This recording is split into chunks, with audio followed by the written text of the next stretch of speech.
భక్తులకు మహర్షులకు సంతోషం, రాక్షసులకు దుష్టులకు భయం. గజగజ అదే అన్నట్టుగా ధనుస్సు ధర్మానికి చిహ్నమని చెప్తారు. ఆ ధనుస్సును ధరించినటువంటి వారెవరు? రామచంద్రుడు. మరి వేదోద్ధారణ మందరాభరణ పృథ్వీ ధర్మ నిర్మాణ ప్రాణాల పరిప్రకారణ రూపాహంకార నిర్వాపన వైదేహీ రమణ ధనుంజయ వ్యాపార పాలన క్షోణి తిరస్కరణ తమోహరణ తండ్రి వెంకటేశ ప్రభో అని దశావతారాలు.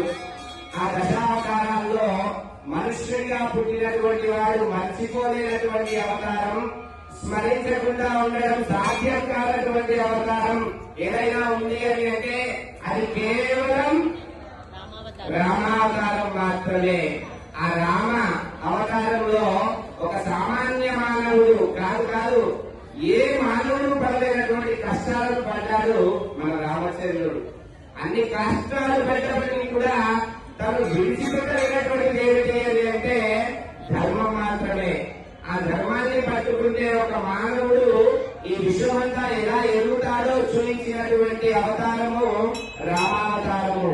అటువంటి రాముడికి మనమంతా వారసులం, అటువంటి హనుమంతుడికి మనమంతా కూడా శిష్యులం. అటువంటి రామ ధనుస్సుని ఇక్కడ పెట్టి ఈ ధనుస్సు ఎక్కడికి వెళుతుంది? అయోధ్యకు వెళ్లి ఆ బాలరాముడికి కాకుండా యువరాముడు యవ్వన రాముడి చేతిలో ఉండబోతుంది.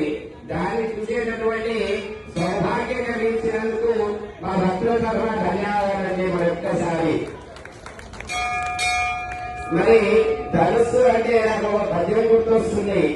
బండన భీముడు ఆప్తజన బాంధవుడు ఉజ్వల భారతూడ కోడంగ భజంగ భుజాయుధకి రామమూర్తికి రెండోసారి దైవిక లేదనుసు కరకట్టి వేదిక రాయణ రాయణ రాయణ నిర్వాముల జాయనమైన మత్త వేదాయుధకు లెక్కి సాగరం దాశరథి కరుణాపయోగి అని ఆ యొక్క దాశరథి శరణంలో పాడాలండి. ఆ ధనుస్సు అంత విశేషమైనటువంటి ధనుస్సు. నాకు చాలా సంతోషంగా ఉంది. ఆ సంతోషాన్ని నాకు చెప్పడానికి మాటలు కూడా సరిపోవట్లేదు. ఇక్కడి నుండి అయోధ్యకు 2 రోజులు 3 రోజులు ప్రయాణం చేసి అక్కడిక్కడ చూద్దామంటే చూపిస్తూనే ఉంటారు.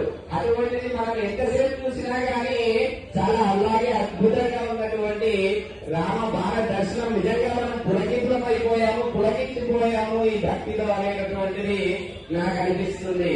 మరి మీ యొక్క ప్రతి ఒక్క నాడి మీ యొక్క గుండె తప్పుడు నేను ఇప్పుడు చెబుతున్నట్టుగానే అనిపిస్తుంది. నిజమే కాదా? అటువంటి విశేషము రాముడు.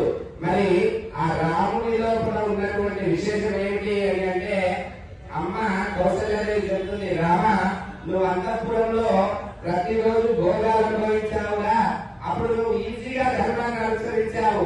కానీ ఇప్పుడు మీ నాన్నవారు అడవులకు వెళ్ళమంటున్నారు. అడవుల్లో అడుగునా నీకు కష్టమే ఉంటుంది.